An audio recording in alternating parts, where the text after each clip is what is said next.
না তুমি তো একদমই বলতে পারো না। কেন কেন তুমি যে সেখানে গেছিলে আমি কি না বলছিলাম তোকে যেতে? তুমি তো আমার তো শুনছো, তাহলে আমি গেছি এত প্রবলেম কি?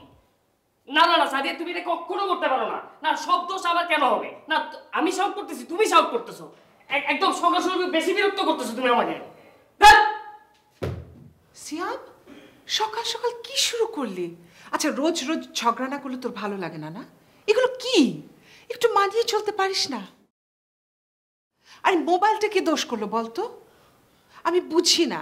একটা কথা মনে রাখিস, লেবু বেশি চিপলে সেটা কিন্তু তিতা হয়ে যায়। তুমি আর ঘ্যান ঘ্যান প্যান করো না। নিজে তো বিয়ে না করে পুরো দিব্যি আছে, আর আমার বেলায় যত সব জ্ঞান। কেন আমাকে কেন জ্ঞান দিতে হবে তোমার? আচ্ছা, আমি বুঝতে পেরেছি তুই খুব রেগে আছিস, কোনো কথাই তোর মাথায় ঢুকবে না। আয় ব্রেকফাস্ট করবি, আয়। ফোনটা ধর না। আমি জানি সাদিয়া ফোন করেছে, তুমি ধরো। ও যদি হয় বলবে আমি বাসা থেকে বের হয়ে গেছি, আর কখনো যেন আমাকে ফোন না করেও। মানে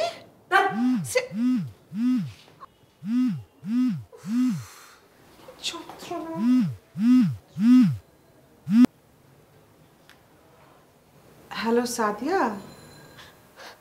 ফুপি, সিয়াম আছে? ইয়ে মানে ওই মাত্র তো একটু বেরিয়ে গেল।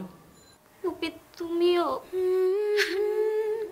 আমার কিচ্ছু ভালো লাগে না, তোমরা সবাই আমার সাথে এরকম করো।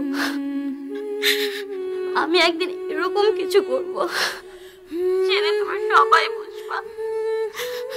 আমার কারো দরকার নাই, কারোরই দরকার নাই।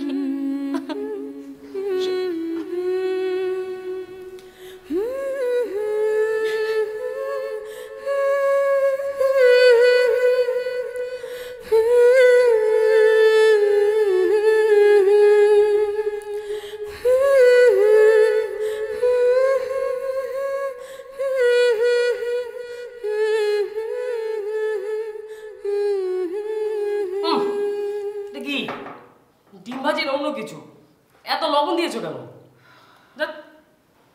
মাথাটা ঠান্ডা করে খা, দেখবি লবণ ঝাল সব ঠিক আছে।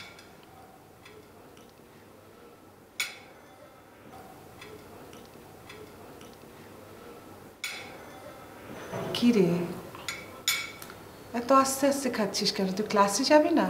আজকে ক্লাসে যেতে ইচ্ছে করছে না আমার। ক্লাস আবার কি করবি? এমনি মুড নাই ক্লাসে যাওয়ার। ক্লাসে যদি না যাস ক্ষতিটা তো তোর হবে, তাই না? কি ব্যাপার, হঠাৎ এত কিছু ফেলে তুমি আবার ক্লাসে যাওয়ার পেছনে কেন লাগলে? ঘটনা কি? সিয়াম, আমার না পড়ার মতো কোনো বই নাই। তুই ক্লাস করে ফেরার পথে আমার জন্য একটা বই কিনে আনবি প্লিজ? ফুপু, আমি না একটা বিষয় বুঝি না, তুমি সারা দিন এই বইয়ের মধ্যে নিজের মাথাটাকে গুজে রেখে কি মজা পাও আমাকে একটু বলো তো। বইয়ের মতো এরকম নিঃস্বার্থ বন্ধু তুই আর একটাও পাবি না। আর তুই তো সারাদিন বাসায় থাকিস না, বই না পড়লে আমার সময়টা কাটবে কিভাবে শুনি?